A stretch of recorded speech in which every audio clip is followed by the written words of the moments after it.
Welcome to Vegas Live. I have an incredible guest, but then, you know, every single time I have an incredible guest. Not because of what I do, it's because of what they do. And actually in Vegas we do an awful lot, which is kind of a little bit behind the scenes. And I have a remarkable lady that I have met from, I've known her for many, many years. She's just incredible. She's all over town, believe me. Her name is Lena Walther, and you're just amazing. You're everywhere. And you're also the consul for Sweden. I don't know how she gets all this stuff in there, but she just seems to manage it. And you're just a remarkable woman. It's just everywhere you go. But I haven't seen you for about a year. Where have you been hiding? Well, I have been everywhere, but I just keep changing the venues a little bit.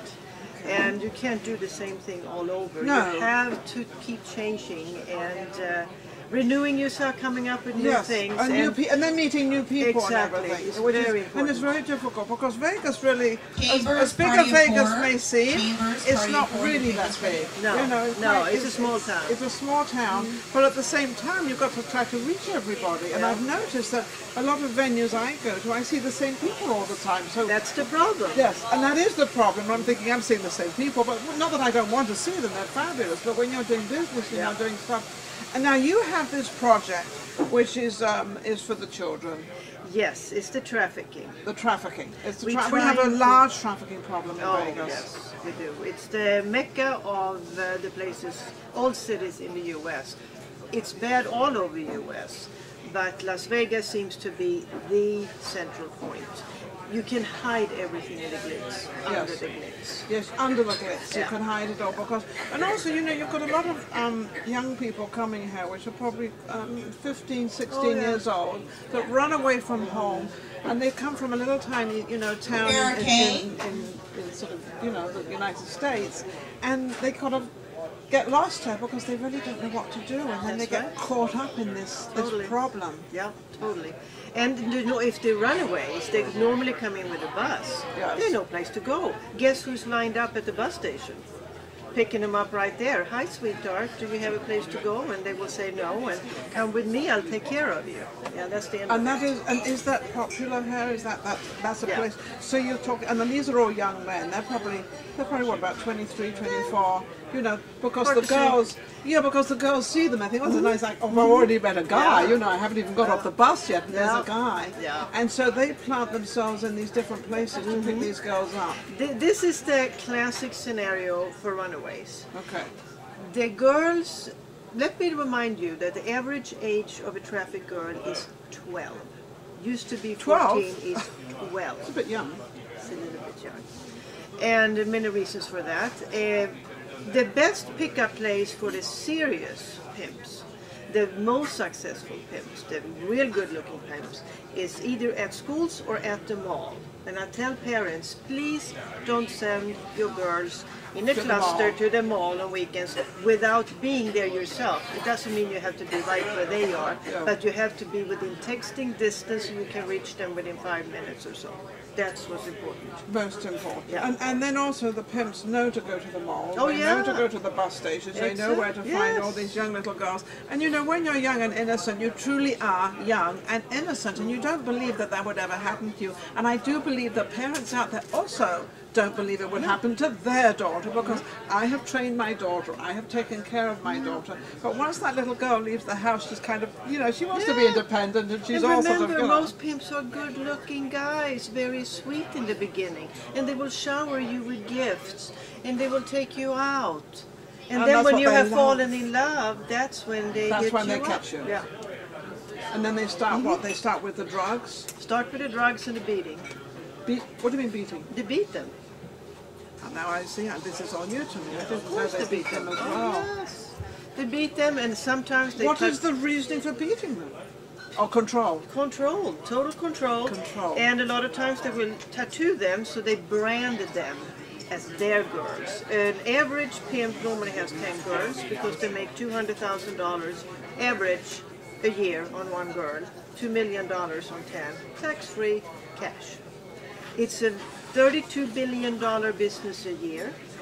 Most Americans think, well, most trafficked girls come from Asia, they come from Eastern Europe. 80% trafficked in the U.S. are American citizens. Really? And Well, why? that surprises me because I think, you know, knowing that all these foreigners that come in, Yeah. call them foreigners, and they come here, but that's what we think they do, but they don't. So it's 80% Or American. are girls. American Nina girls. J, party Trafficking of two. US, yeah. Yeah.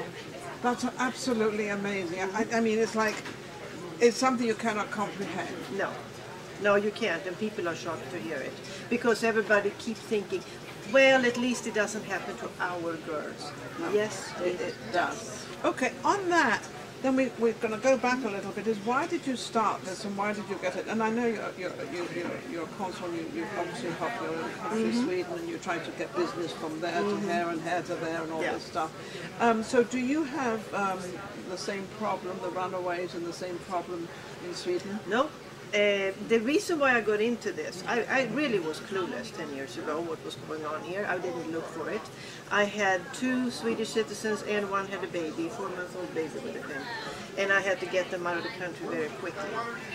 That's what opened my eyes because they told me what's going on, and then I really started looking. Then I started to help a friend of mine who wanted to open a clinic. You remember? I do. And, Yes, I do remember. yeah, and I went to all the meetings for NC, years table of two. at the Human Trafficking Task Force at the police department, and I sat through all these meetings.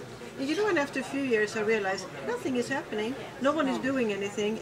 All the little NGOs, I don't mean the Well, police that's is why- not doing yeah. anything, but the NGOs, the non-profit organizations, weren't doing as much as they could. Yeah, I've noticed that in Yeah. Vegas, by the way. Yeah. Because I was with your company, Yeah, with your exactly. foundation. I'm still with it, I hope. Yeah. I hope I'm still there. But I haven't really done much. And I think it's because I watched and I saw what was going on with what people do in this town and how they actually treat foundations, and they don't really work them. They don't really help. No, they don't. And the foundations don't work together. No, they do not. That's No. the problem. So that's when I decided to, about 2 Have your years own. ago, yeah, to have my own and really do something. So what we do is, apart from bringing awareness, I go out and speak a lot. Anytime I have a chance Mary to B, go out party and of two, speak, tables ready. Mary B, I'll do party of it. two. But we train the law enforcement, professional training of the law Justin enforcement. C, party of Because it's two, not your easy to tables stop ready. Justin the C, traffic party of person. two, your tables ready. You'll have to excuse us, but we're actually filming out of the Peppermill Lounge, which is obviously on Vegas Boulevard. It's a very, very popular place, been here for years and years and years, and it seems to be very busy today. So we keep getting these announcements over the intercom, which is fine, because it makes it more real. So we're very real here, so we just have to talk over and above it all. But it's fun to say, and because we're very grateful to have the Peppermill actually as one of our sponsors, so it's absolutely amazing. So just, and you know, and also we're sitting in the Elvis Presley booth as well, so this is all Mary very B, exciting. And party they're, two, tables see, ready. they're trying to Mary B, get me, party but they're two, not going to tables get me ready. because I'm just going to talk a little louder. way But you to know, do it. I realized that I think it was about a year ago, 2 years ago, that they were trying to get action against the pimps. Yeah, And they did. They what happened with passed a that? bill. Well, they did. They passed a bill through the legislator, AB 67, that punishes the pimps, because prior to that, the pimp got a slap on the face and the girl became a prostitute on paper and thrown in detention. Yes. Now the girls are victims. They realize that these are victims, and the Mary pimp B, party of two, will this get is your last jail call. Mary time. B, party of two, this is your last call. And if the girl is under 14, he stands to get life. Oh, really? Yeah. That is good. I'm not saying it's good for anybody to go to prison or anybody to get life or anything to happen. But if you do this to any, you know, to Especially children. the real young ones. Yeah, the children. And when you're telling me they're 12 years old, I mean, Yeah. getting out there and they're trying to, because, but then I look at the other side of it, and I look at it and say, all right, so this is, we got the pimp, we got the girl, and now we got the customer. Why do these men, and I presume they're men, mostly men, I don't know if women would ever do this to a child, I hope not, but men, why would they want to do this to a child when they know this child is 12 years old? Or that gets me, that I can't get through that. No, and you know what Sweden has done the past few years, which I'm going to try to bring here if I can. And she probably will do it. Yeah. Knowing Lena, she'll probably get this done. Sweden a few years ago started punishing the Johns, the ones that buy sex, because it's illegal to buy sex in Sweden, and the police started Cocktails, even please, working with the cocktails. girls, so they could follow them and get the guy. Almost all Johns are family fathers from a good family. Yes, yes. very embarrassing to be thrown in jail and having to tell their wives and family what was going on. What they did, what they paid from what they did. Yeah. Very embarrassing. So demand really shrunk up. The demand for sex shrunk up rapidly in Sweden. There's almost no trafficking left. So in other words, they now have to go somewhere else. Okay. On that, we're going to take a little break because we have to take a break for our sponsors, and we're going to be right back after the sponsors have come on, and we will be right back. And we're going to ask her a question about how tough it is to deal with this in Vegas. We'll be back.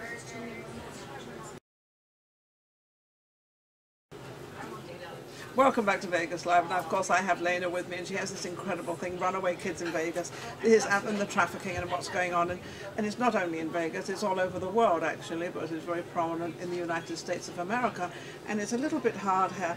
And what I wanted to ask you was, what is the rebuff you have of trying to do certain things in Vegas? Because this is a 24-hour city.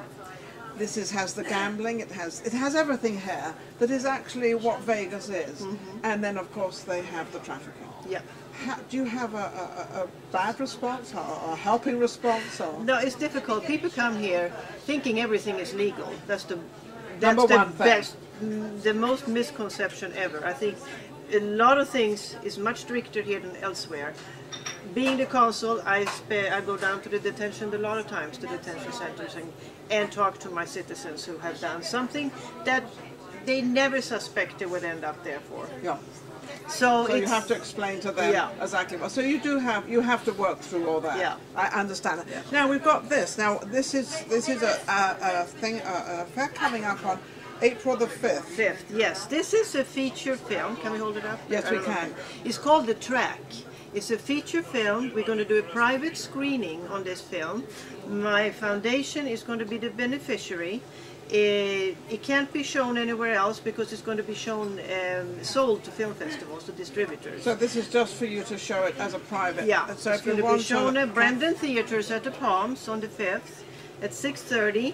This film is about trafficking in Las Vegas. It's 100% filmed in Las Vegas by a professor at UNLV Film Department, Brett Caroline Levner, who directed it. Okay. Some of the actors are from California, but most of the actors are from here, and it's all from here. It's a true local effort. So this is a local effort. It is called The Track. It is a private event, and it is the Brendan Theatre at the Palms, and that's going to be April the 5th at 6:30 p.m. So would they get in touch with you? They can either just come down to the theater. It's a $30 minimum donation. It's tax deductible. You get the film, you get the drink, you get popcorn, you get meet and greet with the actors. Pretty cool. And we're having a panel afterwards. So it's a really good understanding. It'll open up as to, because this is all about Vegas. This is not about another country. This is just strictly Vegas. Yeah. Now, how hard is this to get out in Vegas? Because I don't think Vegas want this to be out there because it might stop people, but I think people should be aware. Yeah, I mean, there are a lot of documentaries out, and they filmed all over. Yeah. This is actually a feature film, which is a little bit different. So I can tell you this has a happy ending because it's a feature film. The documentary never has a happy ending. Documentaries has a way of sort of they stop and it's like on a sad scene. Yeah. So this is going to be, but it's an eye opener. Obviously, I'm going to obviously be there and I'm going to see what's going on and what's happening, because I also was involved with children for 16 years, and I had Voices of Tomorrow where I would give children actually a platform to speak out. So I was very interested in what you were doing, because also I wanted to start bringing out a show and everything else and see what we could do and try to help the younger generation, because what are parents for, what are older people for? We are the ones supposed to be training and helping these children, at least till they're 18. They have not slipped through the cracks. We have slipped through the cracks. Totally. It's because it's a denial. It's the denial that this doesn't exist, or this is not going to happen to my child, or my niece, or whatever. Yeah. So that is the problem. So it's not the children that we always say, oh, the children don't understand, and the children, they're stupid, they're idiots, they're this. They are not, because up until 18, it is our responsibility, and mine as well, even though they might not be my kids, right? No, it doesn't matter if they're your kids or not. They have to. You've got to get out there. Yeah. So I think Miranda. The message that I would like to give out there would be... Miranda and party of 2. Your table's ready. Miranda and party of 2. And party of 2. I think the message to get out there is if you see anything, call the police. They will investigate. They can't see everything. No. They can't be everywhere. Look in your neighborhood. Look everywhere. Call 911 if you're in the States. Or call your local police. Police will come and investigate. You don't even have to give your name out. do you know something? To just remind me of something, there's a big park actually in Vegas, and they have all these little ducks and everything, and geese and all these things and everything else, and apparently somebody was coming along and killing them all. And so what the police did, the true story, what the police did, they got all the neighbors, everybody that lived around this park, they all started to join in. And because the community joined in and came together, they have not had one killing since. Yep. And that was because you got your And see, community. table 4. Observing what was going on. And that's what happened. Exactly. That's exactly what. And it doesn't matter which one it is, because it's not a competition as who can find, Eldo.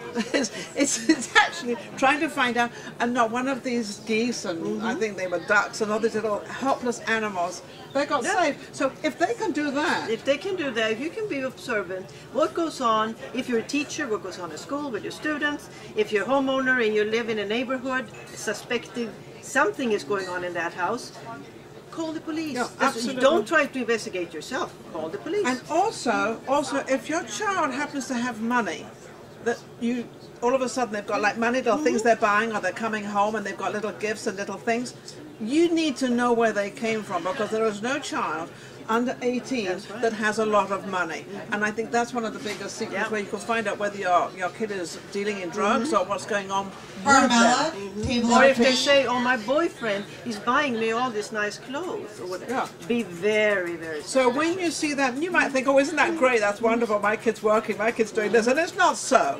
No. On that, how can they reach you for this event? The track?